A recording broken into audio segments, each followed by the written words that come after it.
జిల్లా జంగారెడ్డిగూడెం మండలంలో టీడీపీ జనసేన ఉమ్మడి ఎమ్మెల్యే అభ్యర్థి సొంగ రోషన్ కుమార్ ఎన్నికల ప్రచారం జోరుగా సాగుతుంది. పుట్లగట్లగూడెంలో ప్రభుత్వ ఉద్యోగాలను అమ్ముకుంటున్న జగన్ ప్రభుత్వాన్ని గద్దెదించాలని టీడీపీ, జనసేన ఆధ్వర్యంలో నిరసన తెలిపారు.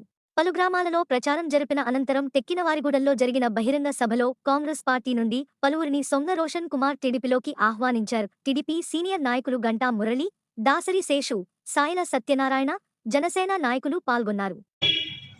ఈ సైకో పాలన పోవాలంటే టీపీఎస్సీలో ₹150 కోట్ల కుంభకోణం జరిగింది. హైకోర్టు ఈ విషయాన్ని బహిర్గతం చేసింది. అంటే గ్రూప్ 1 మెయిన్స్ ఉన్నాయి.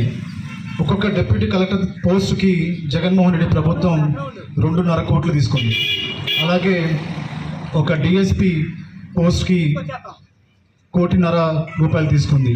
అంటే దీంట్లో దగ్గరగా 36 పోస్టులు మొత్తం చూసుకుంటే 150 కోట్లు అవినీతి జరిగిందని హైకోర్టు బహిర్గతం చేసింది.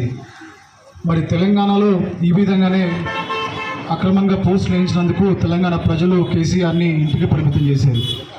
కావున ఈ ప్రోగ్రామ్ అయిన తర్వాత ఇక్కడ కూర్చున్న పెద్దలు రిక్వెస్ట్ చేస్తున్నాను, మనం రోడ్డు మీద ఒక 5 నిమిషాలు నిరసన చేద్దాము. ఏపీపీఎస్సీలో జరిగిన కుంభకోణాన్ని, ఎందుకంటే ఇట్లా డబ్బులు ఇచ్చి మరి పోస్టులు అమ్మే విధంగా జగన్మోహన్ రెడ్డి తయారైంది. అక్కడ మెరిట్ ఉందా లేదా చూడట్లేదు. మరొకసారి చెప్తున్నాను, డిప్యూటీ కలెక్టర్ పోస్టుకి 2.5 కోట్లు తీసుకుంది వైసీపీ ప్రభుత్వం. అలాగే డిఎస్పీ పోస్టులకి ₹1.5 తీసుకుంది ఈ వైసీపీ ప్రభుత్వం. దీన్ని మనం బహిర్గతం చేసి హైకోర్టు బహిర్గతం చేసింది. మనం కూడా నిరసన తెలియజేస్తూ మరి ఆంధ్రప్రదేశ్లో ఇలాంటి అరాచక పాలన పోవాలి, మరి మెరిట్ ఉన్నకి రావాలి. మంచి ఆఫీసర్లు ఉంటే మంచి పరిపాలన ఉంటుంది. మంచి పరిపాలన ఉన్నప్పుడు ప్రజలకి సంక్షేమం, అభివృద్ధి అందుతుంది. అంతేగాని లంచాలు తీసుకొని చేయడం వల్ల అభివృద్ధి జరగదు.